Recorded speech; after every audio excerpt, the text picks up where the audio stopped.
தமிழா பார்வையாளர்களுக்கு வணக்கம். பாட்டாளி மக்கள் கட்சி அன்புமணி மீது விசாரணையை விரைவுபடுத்த வேண்டும். டாக்டர் ராமதாஸ் ஒரு மிகப்பெரிய கோரிக்கையை பாமகவுடைய போட்டி பொதுக்குழு இதை அறிவித்திருக்கிறது. ராமதாஸ் தன்னுடைய மகனுடைய லஞ்சம், லாவண்யம், ஊழல் அத்தனைக்கும் உறுதுணையாக இருந்த ஒரு நபர். ஏற்காடு மலை பல ஆயிரம் ஏக்கர் நிலம் அவர்களுக்கு சொந்தமானது. எப்படி விசாரணை துவக்க சொல்லுவாரா ராமதாஸ்? ராமதாஸ் வாழப்பாடி ராமமூர்த்தியே இடம் 750 கோடி ரூபாய் கண்டெய்னர் மாயமானது எங்கே? CN ராமமூர்த்தி கேள்வி எழுப்புகிறார். கருணாநிதியிடம் பஞ்சாயத்து நடக்குது. இந்த 750 கோடியை என்னுடைய பங்காக 375 கோடியை வாங்கி கொடுங்கள் என்று பல முறை வாழப்பாடி ராமமூர்த்தி மரணமடைகிற வரை கருணாநிதியிடம் பஞ்சாயத்தை தொடர்ந்து கொண்டே இருக்கிறார். வாழ்நாள் முழுவதும் தமிழனை காட்டி கொடுத்த வாழப்பாடி காவிரி பிரச்சனை, ஈழப் பிரச்சனை, தேசிய தலைவன் பிரபாகரனை மாபெரும் குற்றவாளி என்று சுப்பிரமணிய சாமி போன்ற பார்ப்பனர்களோடு சேர்ந்து கொண்டு தமிழனை வாழ்நாள் முழுவதும் காட்டி கொடுத்த வாழப்பாடி,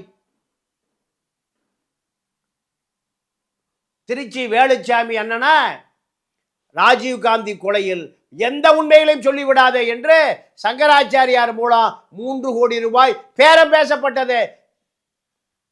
திருச்சி வேலுச்சாமி அண்ணனிடம் விசாரித்துக் கொள்ளுங்கள்.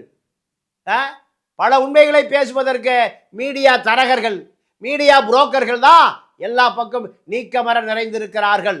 ஆனால் பல உண்மைகளை வெளிக்கொண்டு வர வேண்டிய தேவை இருக்கிறது. தமிழன் முட்டாளாக மூடனாக வைத்திருக்கிறார்கள். இந்த தமிழனை வைத்த ராம ரவிக்குமாரை வைத்த தமிழனை கூறுபோட பார்ப்பன பனியா மார்வாடி கும்பல் தயாராகிவிட்டது.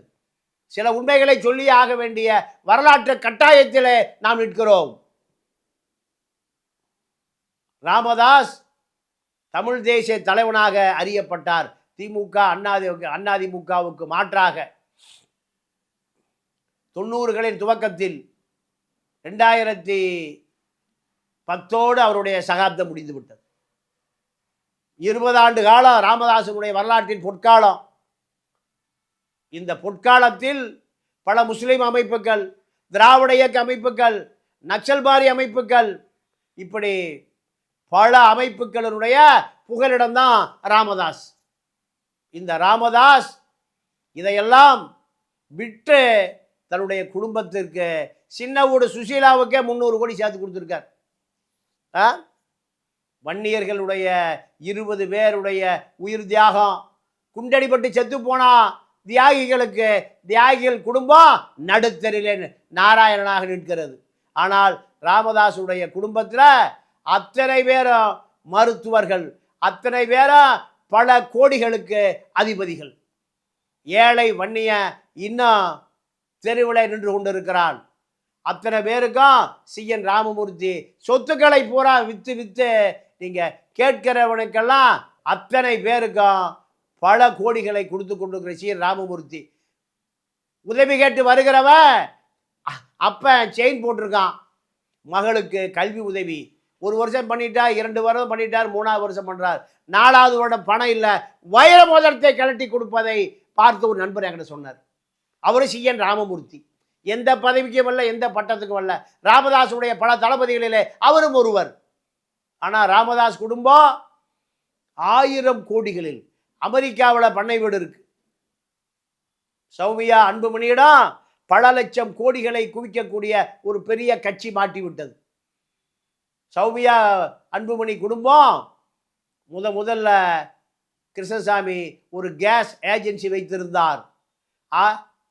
மகனே சிலிண்டர் டெலிவரி பண்ணுவார். விஷ்ணு இப்பொழுது சட்டமன்ற உறுப்பினர், நாடாளுமன்ற உறுப்பினர், இப்படி பல பதவிகளில் வந்த விஷ்ணு சௌமியாவினுடைய சகோதரன் சிலிண்டர் டெலிவரி. இப்படியான குடும்பம் இன்று பெரிய கோடீஸ்வர குடும்பமாக மாறி இருக்கிறது.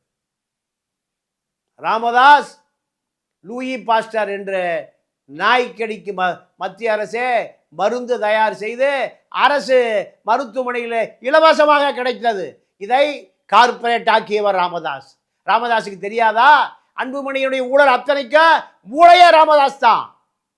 இப்பொழுது மகனை ஊழல் குற்றவாளி என்று சொல்லுகிறார். மகனை ஊழல் குற்றவாளியாக உருவாக்கியதே ராமதாஸ் தான். ராமதாஸுடைய சொத்து மதிப்பு எத்தனை கோடிகள். ராஜீவ்காந்திக்கு பிறகு தனி விமானத்தில் ஐரோப்பா நாடுகளுக்கு சென்ற குடும்பம் ராமதாஸ் குடும்பம். இதெல்லாம் ஏழை வன்னியனுடைய ரத்தம் சதை. ஏழை வன்னியம் பூரா விஜயகாந்த் போயிட்டான். நீ சரியாக இருந்தால் உன்னோடு இருந்திருப்பான். 7% 15% மாறி இருக்கும். தமிழ்நாட்டினுடைய அரசியலை தீர்மானிக்கக்கூடிய சக்தியாக விஜயகாந்த் மாறுவதற்கு அடித்தளமிட்டவர்களே வன்னியர்கள் தான். விருத்தாச்சல ரிஷிவந்தியம் எந்த பகுதியில் இருக்கு, எந்த தொகுதியில் இருக்கு, எந்த மக்களிடம் இருக்கிறது? எல்லாம் வன்னிய சமூக மக்களிடம் இருக்கிறது. அந்த சமூகத்தை விட்டு பிழைப்புவாதியான ராமதாஸ் உத்தரப்பிரதேசத்தில் மருத்துவமனை கட்டியதற்காக சிபிஐ வழக்கு பதிவு செய்திருக்கிறது. ஏழை எளிய வன்னிய மக்களுக்கு எத்தனை மருத்துவக் கல்லூரி கட்டப்பட்டிருக்கிறது? அன்புமணி மருத்துவத்துறை அமைச்சராக இருந்த பொழுது ஒவ்வொரு மருத்துவக் கல்லூரிகளிலும் அமைச்சர் கோட்டா 5 சீட். 450 மருத்துவக் கல்லூரி இந்தியா முழுக்க இருக்கு. 450 × 5 2500 மருத்துவ அமைச்சர் கோட்டா. 2500 வன்னியர்கள் வருட மருத்துவரான வரலாறு இருக்கா? அமைச்சர் கோட்டாவில் ஒரு சீட்டு, மீதி 4 சீட்டை வித்துக்கோ. பிளாக்கில் 50 லட்ச ரூபா ஒரு சீட்டு. ராமச்சந்திரா மருத்துவக் கல்லூரி உட்பட அத்தனை மருத்துவக் கல்லூரிகளிலும் தேர்தல் வருகிற பொழுது தேர்தல் நிதி 5 கோடி. எத்தனை வன்னிய இளைஞர் ராமதாஸ் குடும்பத்தால் மருத்துவர் ஆக்கப்பட்டான்? அமைச்சர் கோட்டால ஒரு சீட்டுனா 450 மருத்துவக் கல்லூரிகளில் 450 சீட்டு. 450 வன்னியர்கள் மருத்துவர் ஆக்கப்பட்டிருக்கிறாரா? அவன் தமிழன். நான் வன்னியர் என்று அவனை பிரித்து பார்க்கவில்லை. ஏழை வன்னிய மக்கள் 480 மருத்துவர் வருஷம் 5 ஆண்டு காலத்தில் 2000 மருத்துவரை உருவாக்கி இருக்கணும் ராமதாஸ் குடும்பத்தால். அப்படி உருவாக்கப்பட்டிருக்கிறார்களா? சந்தோஷப்படலாம். தலித் ஆக்கப்பட வேண்டாம், கொங்கு ஆக்கப்பட வேண்டாம், வேறு சமூகம் ஆக்கப்பட வேண்டாம். தமிழ் சாதியான வன்னியர் ஒரு வருடத்திற்கு ராமதாஸ் மகன் கோட்டாவில் 480 மருத்துவக் கல்லூரியில் 480 மருத்துவர் ஆயிருந்தால் 5 வருஷத்தில் 2000க்கு மேற்பட்ட மருத்துவர்கள் உருவாகி இருப்பான். பட்டியல் இருக்கா? இல்லை. ஏன்? அத்தனையும் பிளாக்கில் விற்கப்பட்டது. அவருக்கு உதவியாளராக இருந்த மருத்துவர் தமிழரசனை பல கோடிகளை வைத்து ஏற்காட்டை நிலம் வாங்கினார். அதெல்லாம் இவர்கள் எழுதி வாங்கி கொண்டார்கள். இப்படியான பல 1000 கோடிகளை இந்த ஏழை எளிய வன்னிய மக்களை வியாபாரம் செய்து விற்று கூவி விற்று பல கோடிகளை குவித்த ராமதாஸ் குடும்பம் ஒரு கார்ப்பரேட் குடும்பமாக மாறி இருக்கிறது. இப்பொழுது அவர் சிபிஐ விசாரணை வேண்டும் என்று கேட்கிறார். யார் மீது? ஜி.கே. மணி மீதா? யார் மீது விசாரணை? தமிழரசன் மீதா? அன்புமதி மீதா? சௌமியா மீதா? காந்திமதி மீதா? யார் மீது? சுசீலா மீதா? சரஸ்வதி அம்மா மீதா? 2G வழக்கில் தயாளு அம்மாவை விசாரித்தார்கள். இப்போ பொன்முடியுடைய மனைவி விசாரிக்கப்பட்டு சிறையில் அடைக்கப்படுவதற்கு முன்பு அமித்ஷா மகன் ஜெய்ஷா மூலம் டெல்லி சரி கட்டப்பட்டு சிறையிலிருந்து மீண்டு வந்தார். அதே போன்று சரஸ்வதி அம்மாளும் சுசீலாவும் சிறைப்படுத்தப்படுவதற்கு தயார் நிலையில் பாஜக வைத்திருக்கிறது. கூட்டணி மாறுகிற பொழுது கண்டிப்பாக 2 பேருக்கும் சிறை. இதை காண்பித்து தான் பாமகவை சிறை வைக்க வேண்டி இருக்கிறது. அத்தனை வன்னியர்களையும் சிறை வைக்க வேண்டி இருக்கு. 2.5% வன்னிய மக்கள் ராமதாஸ் குடும்பம் கார்ப்பரேட் குடும்பம் ஆவதற்கு வாக்களித்திருக்கிறார்கள். ஓட்டு போட்டு இருக்கிறார்கள், சிறைக்கு சென்றிருக்கிறார்கள், துப்பாக்கி சூடுபட்டு இறந்து போயிருக்கிறார்கள். அவர்கள் அந்த துப்பாக்கி சூடு போட்டு இறந்து போன 25 குடும்பத்தில் எத்தனை ஐஏஎஸ், எத்தனை ஐபிஎஸ், எத்தனை மருத்துவர் பட்டியலை கொடுக்க முடியுமா? முடியாது. காரணம், நான் அவர்களை தமிழ் சாதியாக பார்க்கிறேன், தமிழர்களாக பார்க்கிறேன். ஒரு தலைவன் கிடைத்து விட்டான், அந்த தலைவனால் இந்த சமூகம் தலை நிமிர்ந்து நிற்கும் என்று எதிர்பார்த்த சமூகம் விஜயகாந்துக்கு 29 சட்டமன்ற உறுப்பினர்களை கொடுத்து விஜயகாந்த ஒரு தலைவராக்கியது. அதே வன்னியர் சமூகம், அதே வன்னியர் பகுதியில் தான் விஜயகாந்த் மாபெரும் தலைவராக்கப்பட்டார். தாய்மொழி தெலுங்கு, பிரேமலதா விஜயகாந்த் தெலுங்கு பேசிக் கொள்கிறார்கள். இதையெல்லாம் ராமதாஸ் சொன்னார். யாரும் அதை காதிலே வாங்கி கொள்ளவில்லை. ராமதாஸை தூக்கி கொண்டாடிய அதே சமூகம் விஜயகாந்தை கொண்டாடியது. விஜயகாந்த் சினிமா 100 நாள் ஓடும் அந்த பகுதியில். இதெல்லாம் காலத்தால் மறக்கடிக்கப்பட்டு விட்டது.